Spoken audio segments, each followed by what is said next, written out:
Friends, चलिए आपका जो है साइंस का पेपर आ गया है। तो लास्ट मिनट रिविजन्स में आप देख लीजिए, जैसे जैसे मैंने इसमें लिखा है कुछ चीज़ों को आप बहुत ही शॉर्ट में इसको रिवाइज कर सकते हैं। तो लास्ट मिनट रिवीजन के लिए मिस मत करिएगा। देखिए, बैलेंस इक्वेशन अगर देखना है तो दोनों तरफ के एटम्स को देख लीजिएगा कि वो इक्वल है कि नहीं इक्वल है। देखिए, equal atoms on the both side.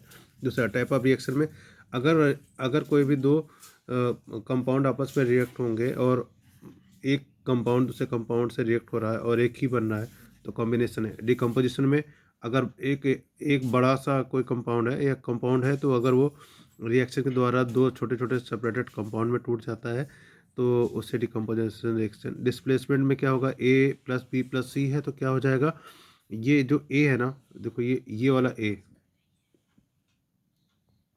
ए जो होगा वो किसको रिप्लेस कर देगा, बी को रिप्लेस कर देगा और ए सी बना देगा और बी हो जाएगा। डबल डिस्प्लेसमेंट रिएक्शन में A B plus C D करेगा तो ये दोनों आपस, ए किसको करेगा, ए ने किसको किया, सी को किया, ठीक है, इसे रिएक्ट कर इसको डिस्प्लेस कर देगा। और बी क्या करेगा, बी जो है डी को डिस्प्लेस कर देगा। इस प्रकार का डबल डिस्प्लेसमेंट रिएक्शन हो जाता है। इसको याद करने का तरीका है। ऑक्सीडेशन में क्या होगा, अगर ऑक्सीजन गेन हो रहा है या लॉस ऑफ हाइड्रोजन हो रहा है तो ऑक्सीडेशन होगा। रिडक्शन में अगर ऑक्सीजन का लॉस हो रहा है और हाइड्रोजन का गेन हो रहा है तो रिडक्शन होगा। कोरिजन में रस्टिंग ऑफ आयरन को कोरिजन बोलते हैं। रेसिडिटी में ऑक्सीडेशन ऑफ द फैट्स जब होगा और तो उसकी बैड स्मेल निकलेगी तो एसिडिटी हो जाएगी। पीएच स्केल कितने से होता है, 0 से 14 होता है। अगर एसिड है तो लेस देन 7, न्यूट्रल है तो इक्वल टू 7 और बेस है तो ग्रेटर देन 7। स्ट्रॉन्ग एसिड के कुछ एग्जांपल्स देख लो। क्या है, HCl है, H2SO4 है। स्ट्रॉन्ग बेस का NaOH है कि OH है, ठीक है, जल्दी जल्दी देख लो। अगर इसको तुमने रिवाइज कर लिया तो मिनिमम वो बच्चे जिन्होंने कुछ भी नहीं पढ़ा है, बिल्कुल नहीं आता उनको, वो इनको जरूर देख करके जाए। चलिए इंपॉर्टेंट रिएक्शन में देखिए, अगर एसिड मेटल के साथ रिएक्ट कर रहा है तो क्या बनाएगा, सॉल्ट प्लस H2 बनाएगा।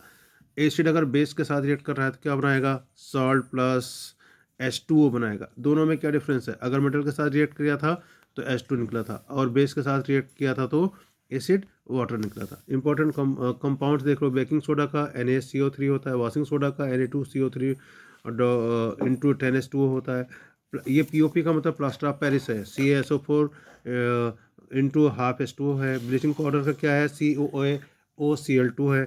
मेटल्स में क्या है, मेटल्स अगर होगा तो मेलेबल होगा, डक्टाइल होगा और गुड कंडक्टर होगा। नॉन मेटल है तो क्या होगा, ब्रिटल होगा, पुअर कंडक्टर होगा।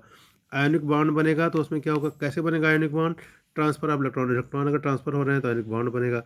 रिएक्टिविटी सीरीज को मैंने लिखा है, देख लो, KNaCaMgAlZnFeCuAz फिर AU आएगा। कोलिजन प्रिवेंशन के लिए पेंटिंग कर दो, गैल्वेनाइजेशन कर दो, एलॉय बना दो तो कोलिजन नहीं होगा। कोवेलेंट बॉन्ड बनाना है तो शेयरिंग ऑफ इलेक्ट्रॉन करना पड़ेगा। एथेनॉल का फार्मूला क्या होता है, C2H5OH, जिसे अल्कोहल भी कहते हैं।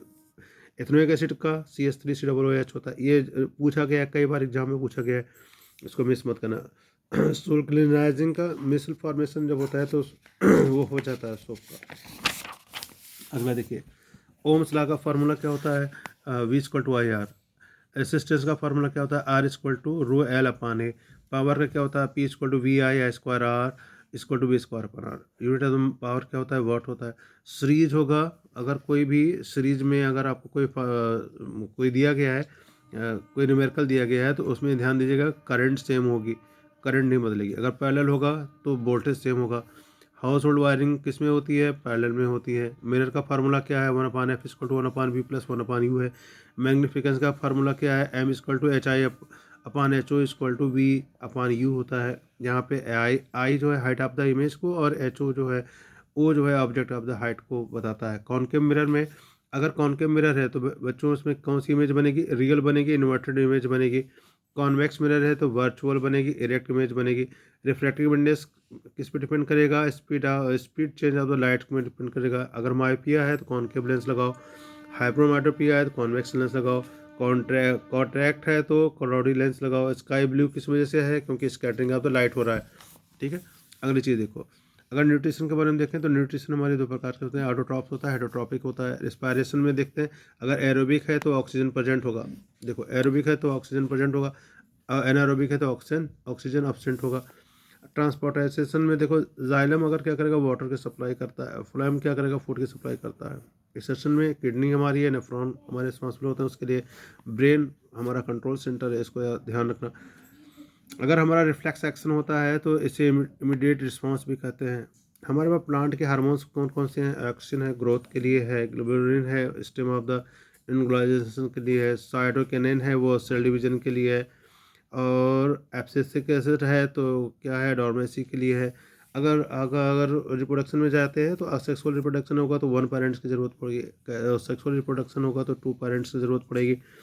और ऐसे ही देखो, रिप्रोडक्टिव अगर हेल्थ हमको चाहिए तो हाइजीन और अवेयरनेस अगर इसके लिए बहुत ज़्यादा ज़रूरी है। और प्रिवेंट प्रेगनेंसी के लिए मैंने लिख दिया है, आप उसको पढ़ लो। क्या है इसका? कॉन्ट्रासेप्शन है, कॉन्ट्रासेप्शन हार्मोन्स मोस्ट इंपॉर्टेंट है प्रेगनेंसी के लिए। अगला देखिए, जीन्स के लिए, genes unit of the heredity के लिए है। डोमिनेंट ट्रेड्स के लिए एक्सप्रेस चीज़ें आ जाती हैं। रिसेसिव हिडन होता है। अगर सेक्स डिटर्मिनेशन में देखें तो एक्स एक्स होगा तो फीमेल होगा, एक्स वाई होगा तो मेल हो जाएगा।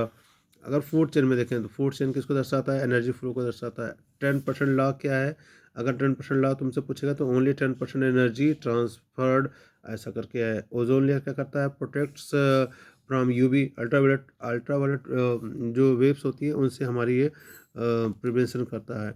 बायोडिग्रेडेबल को क्या करते हैं? डिकम्पोज ऑफ द माइक्रोब्स की वजह से होता है। इस सभी को अच्छे से ध्यान से देख लो, अच्छे से इसका रिवीजन कर लो, कोई भी चीज़ मिस मत करना, ठीक है? जितनी चीज़ें मैंने बताई अगर आप इतना ही पढ़ कर करके जाते हो तो आई होप आपका सब रिवीजन हो जाएगा और आप पास हो जाओगे। बस थोड़ा ध्यान से इसको देखो, जो जो चीज़ें मैंने बताई हैं उसको थोड़ा एक बार 2 बार 3 बार रिपीट करके देखो, तो उससे जो है आपका सब अच्छा होगा, आपका एग्ज़ाम अच्छा होगा। Thank you.